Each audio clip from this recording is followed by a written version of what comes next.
Thanks for joining us for a special segment that we are doing this week, Caring Through COVID, a week of empowerment, focusing on your concerns, our community, and answering the questions that many of you have, empowering you with important information to move through and past this historic time.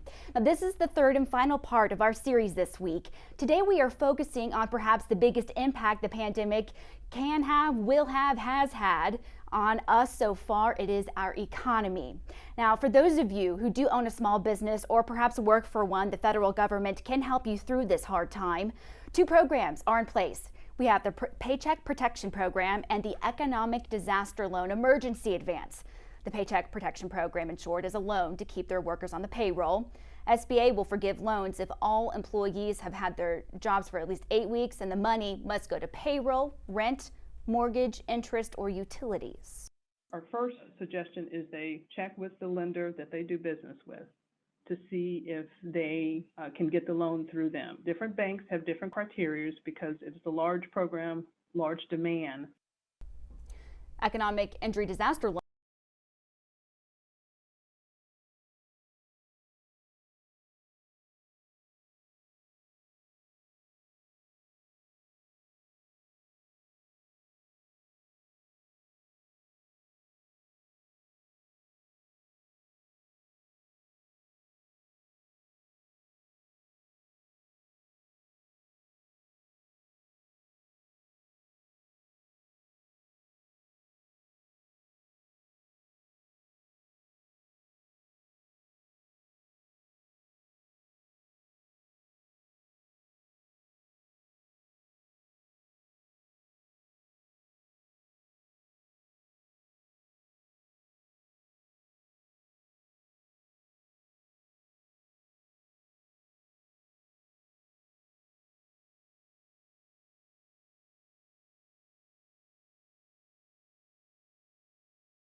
Welcome back to our special segment, Caring Through COVID, a week of empowerment. Now, today we are focusing on small businesses, the economy, and navigating these uncharted waters, and focusing on your concerns, our community, and at the end of the day, answering the questions that many of you, I'm sure, do have. We just wrapped up our conversation with Bobby Burns, Renee Earls, and Tyler Patton. Now we are turning our focus outward to our economy as a whole.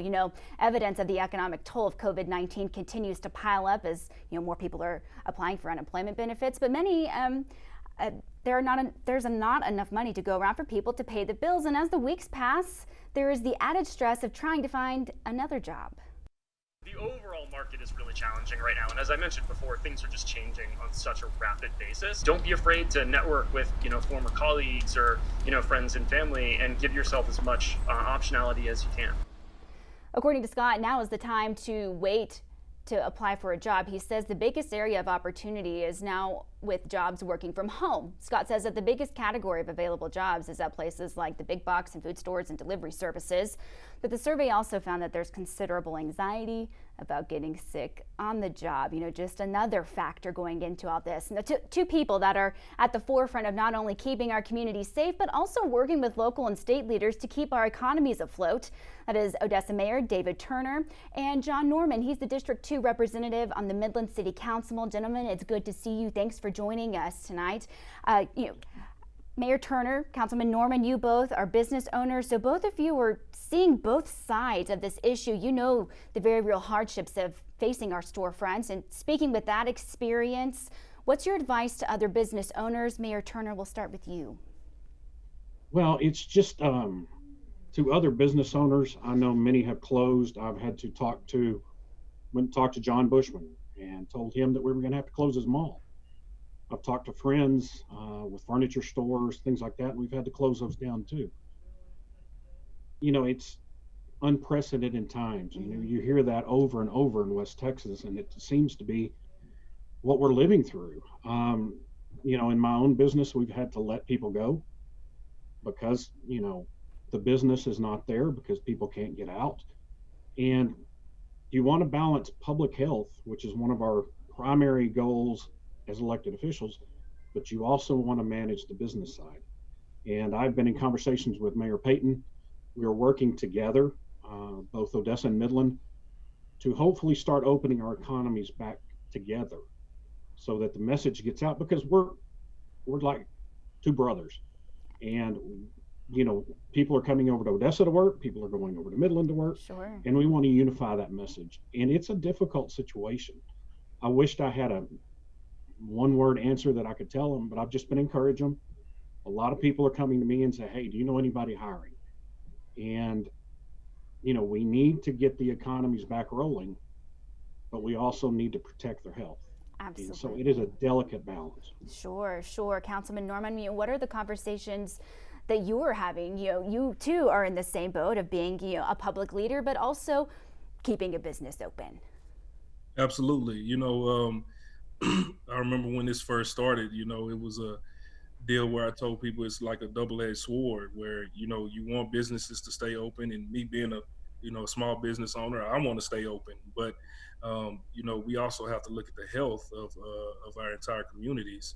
And, by staying open and doing business as usual, then, we run the risk of infecting and spreading the virus. Mm-hmm. So yeah, just to piggyback off what the mayor said is, we just have to continue to pass our words of encouragement.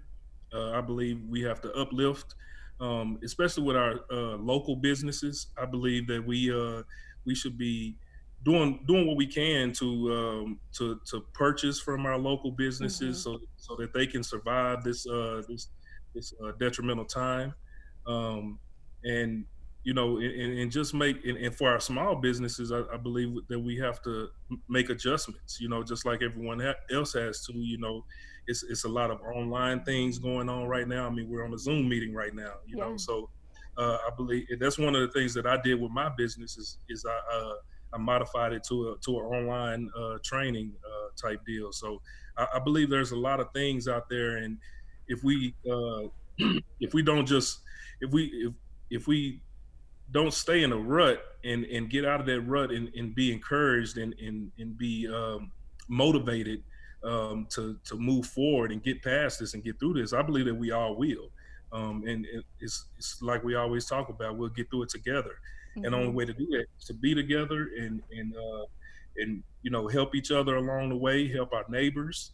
When we have the elderly and things of that nature within our neighborhoods and things of that nature, then we need to be helping them and doing our best like we've been doing. I believe we've been doing a great job of our social distancing and all of that type of stuff, and just getting to the same point to where we can purchase from our local businesses, and try to help each other along the way. Absolutely. Well, taking it from that vein, y'all are there. People are turning to you now more than ever, looking to your leadership and to your encouragement.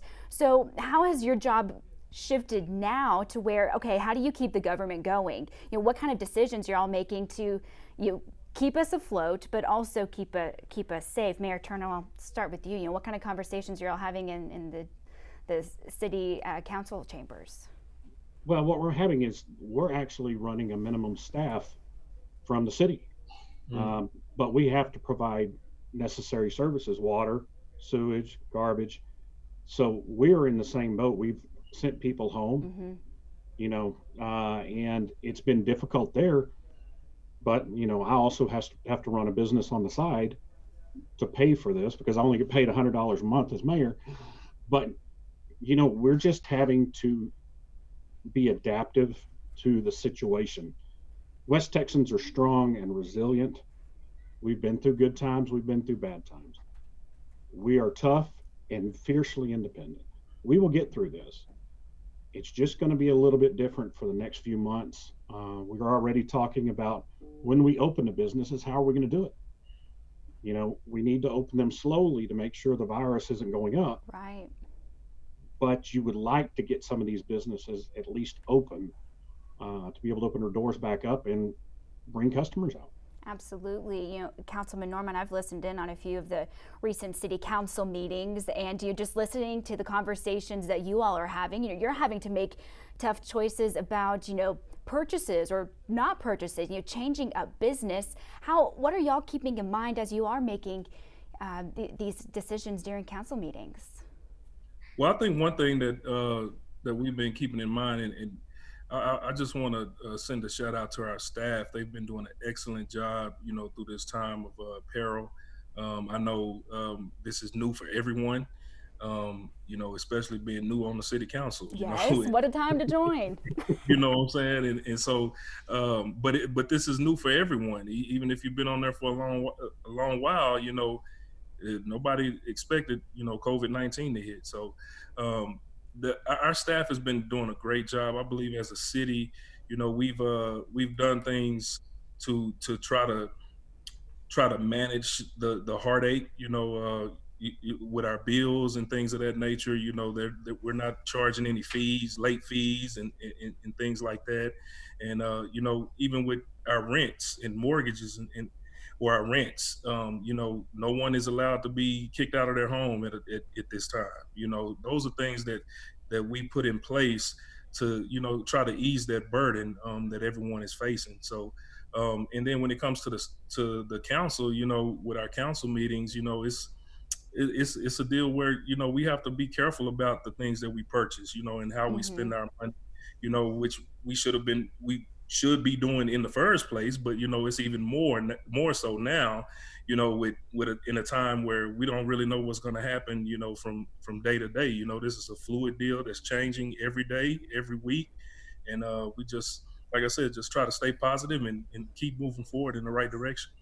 Absolutely. Well, I think that is the main, take home is we have to work together. We need to stay patient with each other and know that we are going to get through this.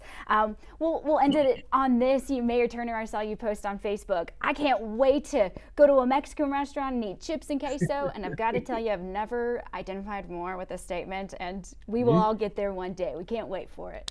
Absolutely. Can't wait. Me neither.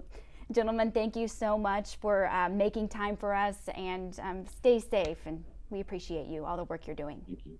Thank you so Stay much. safe. Okay, moving on, unemployment, it has soared since the outbreak began. Some people are comparing these times to the Great Depression, but is that actually an accurate comparison? Ray Perryman has that answer for us. Office buildings abandoned, restaurant dining rooms vacant, Austin's airport a ghost town. The impacts of COVID-19 stretch far beyond a health crisis, and just as experts predict the worst is yet to come for patients, the same holds true for the U.S. economy. What could happen is, and likely will happen, is bad for the economy. There's no way we can put a good face on it. Ray Perryman is a world-renowned economist with a doctorate in economics. His latest models, along with one from the St. Louis Fed, show devastating job loss for Americans. Both of us saw north of 40 million jobs that could be lost for a short period of time. And if we lose 40 million jobs, that's enough to push us up into that 30% unemployment category briefly. The last time America's unemployment numbers were in the 30% range was the Great Depression. But Perryman says the future of America's economy isn't nearly as grim. What was so bad about the Great Depression was not the fact that unemployment spiked to 30%. It was that it spiked to 30% and stayed in that general neighborhood for almost a decade. And that's not what we're looking at here. Perryman says back then the economy had structural problems. The Federal Reserve couldn't take the actions it can now, and there wasn't policy to counteract what was happening. Today, the president has already signed the CARES Act, providing some financial help to people and small businesses. And Perryman says people have to remember the root of the crisis. This wasn't brought about by something wrong with the economy. It was brought about by a health crisis. The economy can come back very quickly because it wasn't broken before this started. Perryman says a more accurate comparison is the Spanish flu, which was followed in America with the Roaring '20s. Something to keep in mind, it's all about perspective. Now, in this day and age, there's literally an app for everything, including filing for unemployment. There are so many resources out there for you. Here's this one. Do Not Pay launched a free service that will file unemployment for you. All you have to do is answer a few questions and the app will take care of the rest. So that means you won't have to worry about state unemployment sites being overloaded or the headache of trying to get through on the phone. But how does it work? Their method might surprise you. Do Not Pay will mail an unemployment form on your behalf. So why mail? Well, the company said mailing in a paper application can actually help the process move faster because filing online can be delayed due to overburdened sites. Who would have thought? Now, if you want to learn more about this app, we do have all of that information. Just head over to our website, newswest9.com. Now, if you have already filed for unemployment, it's important to know that the Texas Workforce Commission is calling people who have issues about their claim, but they will never, ever, ever ask for personal verification information. Instead, you need to ask the TWC caller to verify the information they have, such as when did I file my claim and who was my last employer. Most importantly, TWC will never ask for money, and don't call if you already have an online confirmation. TWC says a lot of people do this, and that takes up time that others need. So know that if you filed it, you are good to go. Now, for weeks, we have been asking you to send the love, telling us how you are making your days a little brighter. So let's end this on a happy note. Here are some of our favorite photos and videos that you have sent to us. Check it out.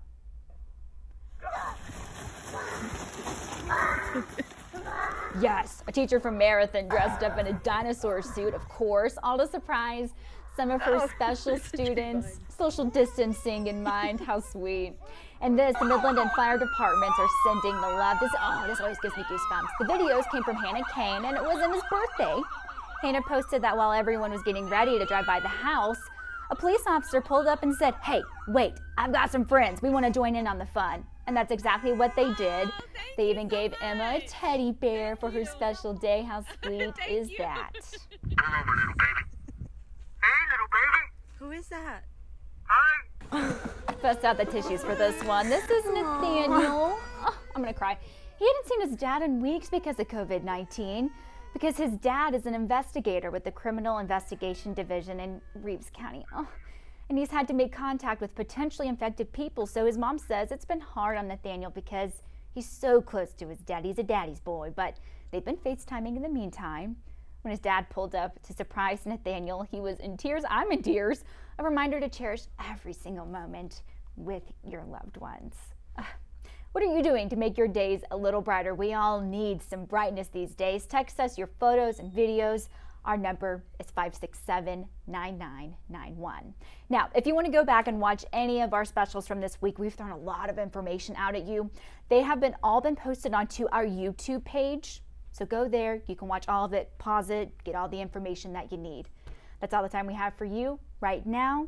We'll see you at 10.